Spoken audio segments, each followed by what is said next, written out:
கடந்த காலத்துல நிறைய கடன் பிரச்சனை இருந்துச்சு, முற்றிலும் தேவையெல்லாம் வாங்கிட்டேங்க, இப்ப ரொம்ப அவதிப்பட்டு இருக்கிறேன், இந்த கடன் எல்லாம் இந்த காலத்துல அடைப்பாங்களா? இப்ப குரு மொத்த பணத்துக்கும் காரகன். ஒரு ஜாதகத்துல குரு 2ஆம் இடம், 6ஆம் இடம், 10ஆம் இடம் தொடர்பு இருந்தால் அவங்களுக்கு பண வசதி இயற்கையிலேயே நல்லா இருக்கும். அப்ப அந்த மாதிரி இந்த மேஷ லக்னக்காரர்களுக்கு அவங்க ஜனன ஜாதகத்துல தொடர்பு வச்சு திசாபுத்தி நடத்துச்சுன்னா கடன்னால லாபம் இருக்கும். அவங்க கடன் ஒரு தொழிலுக்காக வாங்குவாங்க, அந்த தொழில் மேல மேல டெவலப் ஆகும், அது பல பிரான்ச்சா பெருகும். அப்ப கடனுங்கிறது ஒரு இஷ்யூவாவே தெரியாது.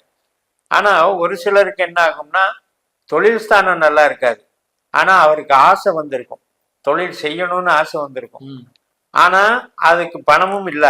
அப்ப கடன் கொடுக்கற கிரகம் கொடுத்துரும், டக்குன்னு கொடுக்கற கிரகம் கொடுத்து விட்டுரும். ஆனா இவருக்கு தொழில் ஸ்தானம் நல்லா இல்லாததுனால தொழில நஷ்டப்பட்டு இந்த கடனே ஒரு சுமையா மாறக்கூடிய அமைப்பு மாறுது.